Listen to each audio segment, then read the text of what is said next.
24-25 के दौरान बढ़ के ये 8.1 मिलियन टन हो गई है, जो अब तक की सबसे तेज वृद्धि है। और केवल खाद्यान्न नहीं, माननीय सभापति महोदय, फल भी तो चाहिए, सब्जियां भी तो चाहिए, और इसलिए पोषण का ध्यान रखते हुए हमने फल और सब्जियों के उत्पादन पर ध्यान दिया है। और मुझे ये बताते हुए खुशी है कि जब इनकी सरकार थी तब पैदा होता था 277 मिलियन टन, और अब वो बढ़ के हो गया है 369 मिलियन टन, 7.5 मिलियन टन की वृद्धि उसमें भी दर्ज की गई है। और सभापति महोदय, अब देश की जनता को पोषक आहार चाहिए, इसलिए दालों की खपत लगातार बढ़ती जा रही है। और दालों में भी पहले उत्पादन था 19.25 मिलियन टन, अब बढ़ के हो गया 25.68 मिलियन टन। दालों का भी उत्पादन बढ़ रहा है। ये क्या गद्दी छुड़वाएंगे, हम नित नए रिकॉर्ड बनाते चले जाएंगे, और ये बैल में रह के तख्तियां उठा के नारे लगाते रहेंगे।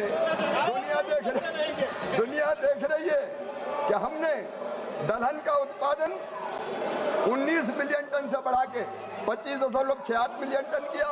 तिलहन का भी सुन लो, अगर हिम्मत हो तो सुन लो, 27.51 मिलियन टन से बढ़ा के 42.99 मिलियन टन उत्पादन हो गया है सभापति महोदय। और क्षेत्रफल भी 291 लाख हेक्टेयर से बढ़ के 304.40 लाख हेक्टेयर हो गया है। दूध का उत्पादन भी, हमारे विद्वान मंत्री यहाँ बैठे ललन सिंह जी को मैं बधाई देता हूँ, दूध का उत्पादन 20 मिलियन टन से बढ़कर जब उनकी सरकार थी 229 मिलियन टन हो गया है। बधाई ललन सिंह जी आपको और आपके मंत्रालय को। और नीली क्रांति में भी अगर देखें, ब्लू रिवोल्यूशन, उसमें भी जो उत्पादन था मछली का 2.4 से बढ़ के 19.5 मिलियन टन हो गया। मैं माननीय सदस्य निशिकांत जी के माध्यम से ये कहना चाहता हूँ माननीय सभापति महोदया कि लगातार भारत प्रगति कर रहा है, विकास कर रहा है। हमने अपने अन्न के भंडार तो भरे हैं, लेकिन प्रधानमंत्री जी कहते हैं भारत विश्व बंधु है, और इसलिए दुनिया का फूड बास्केट भारत को हम बना के रहेंगे। दुनिया की जरूरतें भारत पूरी करेगा, क्योंकि हम वसुधैव कुटुंबकम में विश्वास रखते हैं। माननीय सदस्य सप्लीमेंट्री क्वेश्चन। माननीय सभापति महोदय, माननीय प्रधानमंत्री जी का आग्रह दो चीजों पर विशेष तौर पर, एक है मिलेट उत्पादन के लिए और दूसरा है ऑर्गेनिक खेती के लिए। बजट में वित्त मंत्री जी ने हमें घोषणा की कि गंगा के किनारे जो हमारा फर्टाइल लैंड है, जिसमें उत्तर प्रदेश, बिहार, झारखंड और बंगाल, इसके एरिया में जो 5-5 किलोमीटर का जो क्षेत्र है उसको ऑर्गेनिक खेती के लिए डेवलप किया जाएगा। और वो लुक ईस्ट जो पॉलिसी है गवर्नमेंट ऑफ इंडिया की, उसके तहत माननीय वित्त मंत्री जी ने घोषणा की। उसके बारे में ऑर्गेनिक खेती और मिलेट के खेती के लिए भारत सरकार क्या कार्य कर रही है, ये मैं आपके माध्यम से मंत्री महोदय से जानना चाहता हूँ। माननीय मंत्री जी। माननीय सभापति महोदय, बहुत महत्वपूर्ण सवाल है। जब इनकी सरकारें होती थी तो ये ध्यान ही नहीं रखते थे ना उत्पादन बढ़ाने पे, और दोनों चीजें केमिकल फर्टिलाइजर के अधिक उपयोग के कारण मनुष्य का स्वास्थ्य भी खराब हो रहा था और धरती का स्वास्थ्य भी बिगड़ रहा था। कभी यूपीए की सरकार ने इसकी चिंता नहीं की माननीय सभापति महोदय, कांग्रेस की सरकार ने कभी इसकी चिंता नहीं की, लेकिन प्रधानमंत्री विजनरी लीडर है माननीय सभापति महोदय, वो इस चिंता से अवगत थे। केमिकल फर्टिलाइजर के अत्यधिक और असंतुलित उपयोग के कारण एक तरफ मिट्टी की गुणवत्ता खराब होने लगी, मित्र कीट मारे जाने लगे, और उसके साथ साथ अनेक प्रकार की बीमारियां अधिक पेस्टिसाइड और फर्टिलाइजर के उपयोग के कारण ये पता चला कि वो बढ़ रही है। और इसलिए प्रधानमंत्री जी ने चिंता की कि ये धरती केवल हमारे लिए नहीं है, आने वाली पीढ़ियों के लिए भी धरती को सुरक्षित रखना है, ताकि उनके लिए भी अन्न का उत्पादन हो सके और हमारे देश की जनता को शुद्ध आहार मिले ऑर्गेनिक कार्बन मिट्टी में बढ़े, धरती स्वस्थ रहे, इसकी चिंता करते हुए प्राकृतिक खेती मिशन और जैविक खेती मिशन लागू किया। प्राकृतिक खेती मिशन में मुझे बताते हुए प्रसन्नता है, और निशिकांत जी ने बिल्कुल सही कहा कि गंगा जी जैसी जो नदियां हैं प्रभु, उनके 5 किलोमीटर तक हम प्राथमिकता के आधार पर प्राकृतिक खेती मतलब केमिकल फर्टिलाइजर से रहित खेती हो, इसकी हम चिंता कर रहे हैं। माननीय सभापति महोदय, 1 करोड़ किसानों को हमने सेंसिटाइज किया और हमने टारगेट तय किया था कि 18 लाख किसान कम से कम 7.5 लाख हेक्टेयर में प्राकृतिक खेती की तरफ बढ़े, एक साथ ना बढ़े। अगर किसी के पास 5 एकड़ जमीन है तो 1 एकड़ जमीन में वो प्राकृतिक खेती करे, ये हमने आग्रह किया। मुझे बताते हुए खुशी है कि 18 लाख से ज्यादा किसानों ने प्राकृतिक खेती करना प्रारंभ की है। 8,80,000 हेक्टेयर जमीन में प्राकृतिक खेती प्रारंभ हो गई है। क्लस्टर बन के हम प्राकृतिक खेती माननीय सभापति महोदय करवा रहे हैं किसानों से, और उसके लिए 4,000 रुपया प्रति एकड़ उनको सहायता भी इसलिए कर रहे हैं कि अलग अलग तरह, क्योंकि प्राकृतिक खेती में खाद नहीं डाला जाता, कीटनाशक नहीं डाले जाते। प्राकृतिक खेती में तो उसी खेत में या आसपास स्थानीय स्तर पर जो वनस्पतियां होती है उसका हम उपयोग करते हैं, इंटरक्रॉपिंग करके अलग अलग फसलें लगाते हैं, और जो उसमें बीजामृत, घन जीवामृत जैसी जो प्राचीन भारतीय पद्धतियां हैं, गाय का, स्थानीय गाय का गोबर उससे बनाए हुए घन जीवामृत, बीजामृत, इनका उपयोग करते हैं, और कीटनाशकों के स्थान पर नीमास्त्र जैसे अलग अलग स्थानीय वनस्पतियों से जो कीटनाशक बनाते हैं उनका उपयोग करते हैं। और मुझे प्रसन्नता है कि इस दिशा में अब देश के किसान आगे आ रहे हैं।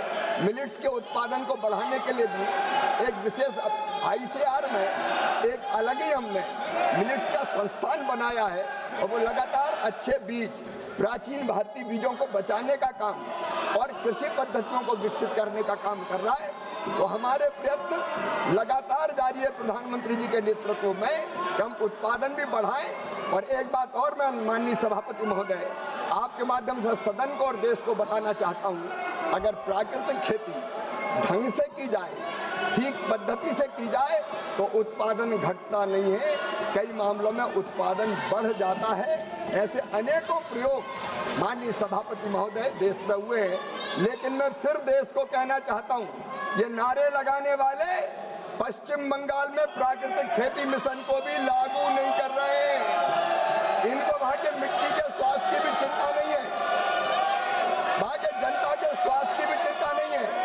जनता का जो हो जाए, बस हमारे वोट बैंक पटके रहे। इसलिए दुर्भाग्य है कि प्राकृतिक खेती मिशन भी इनने वहां लागू नहीं किया। माननीय सदस्यगण, किसानों से जुड़े हुए बड़े महत्वपूर्ण विषय माननीय मंत्री जी सवालों के जवाब दे रहे हैं।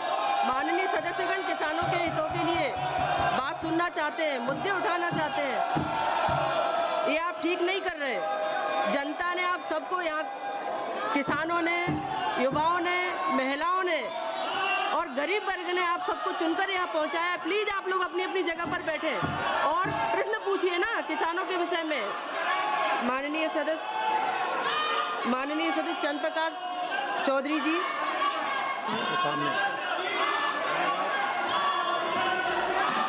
धन्यवाद सभापति महोदय। मैं माननीय मंत्री जी से अपने उत्तर में जो कहा है कि ईशोन्नति योजना के पुनर्गठन और उसके लक्ष्यों से संबंधित कई विवरण अभी EFC के अनुमोदन के बाद तय होंगे। मैं यह जानना चाहता हूं कि जब किसानों की आय बढ़ोतरी का लक्ष्य सरकार की सर्वोच्च प्राथमिकता है, तो क्या कारण है कि इस महत्वपूर्ण योजना के स्पष्ट लक्ष्य, फंड आवंटन के मापदंड और मॉनिटरिंग तंत्र अभी तक तय नहीं किए गए। राष्ट्रीय बांस मिशन योजना समेकित बागवानी विकास मिशन के अंतर्गत झारखंड में बांस, फल और सब्जी आधारित खेती को बढ़ावा देने के लिए सरकार कौन कौन सा क्लस्टर या परियोजनाओं की स्वीकृति की है? क्या माननीय मंत्री जी यह बताने की कृपा करें कि राष्ट्रीय खाद्य तेल मिशन तेलहन के अंतर्गत झारखंड में तेलहन उत्पादन बढ़ाने के लिए कौन कौन से जिले चिन्हित किए गए हैं और कितनी सब्सिडी देने की घोषणा की? माननीय मंत्री जी। माननीय सभापति महोदय, किसानों के कितने महत्वपूर्ण सवाल हैं, देश जानना चाहते हैं, किसान जानना चाहते हैं, देश सुनना चाहता है, लेकिन ये देश को सुनने नहीं देना चाहते। ऐसी राजनीति जो विपक्ष कर रहा है उसको धिक्कार है। माननीय सभापति महोदय, हमारे विद्वान सदस्य माननीय चंद्र प्रकाश चौधरी जी ने एक बहुत महत्वपूर्ण सवाल तिलहन मिशन के लिए पूछा है। एक तो मैं उनको ये बताना चाहता हूँ कि हमने फल का और सब्जियों का उत्पादन हो, अनाज का उत्पादन हो, उसके लिए MIDH जैसी योजना बनाई और झारखंड सरकार को MIDH के तहत बागवानी के विकास के लिए, बेहतर फल और सब्जियों के उत्पादन के लिए निरंतर हम सहायता देने का काम करते हैं।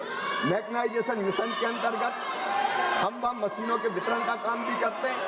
पाली हाउस, ग्रीन हाउस और सूक्ष्म सिंचाई के लिए, ड्रिप और स्प्रिंकलर के लिए भी हम झारखंड सरकार को भी सहायता देने का काम करते हैं। जहाँ तक तिलहन मिशन का सवाल है, माननीय सभापति महोदय, राष्ट्रीय खाद्य तेल मिशन ऑयल पाम, एक भारत सरकार ने योजना बनाई है ऑयल पाम की खेती को बढ़ावा देने के लिए, और उसके लिए किसानों को अलग अलग प्रकार की सहायता देने का काम किया जाता है। जैसे उनको planting material, quality planting material उपलब्ध कराना, अच्छी नर्सरी मिले, अच्छी पौध मिले, इसका इंतजाम करना, ड्रिप सिंचाई योजना, माइक्रो इरिगेशन के अंतर्गत पर ड्रॉप, मोर ड्रॉप और ड्रिप सिंचाई योजना वो भी हम लागू करते हैं।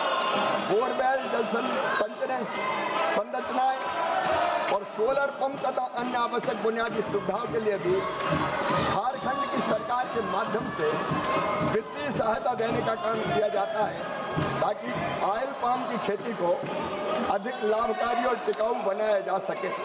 माननीय सभापति महोदय, केवल इतने ही नहीं, ये मोदी जी की चिंता है कि अगर कीमत कम हो जाए तो ऑयल पाम की खेती करने वाले किसानों को तब भी ठीक दाम मिल जाए, और इसलिए वायबिलिटी गैप पेमेंट की भी एक व्यवस्था की है मूल्य गिरने की स्थिति में। इस व्यवस्था के अंतर्गत यदि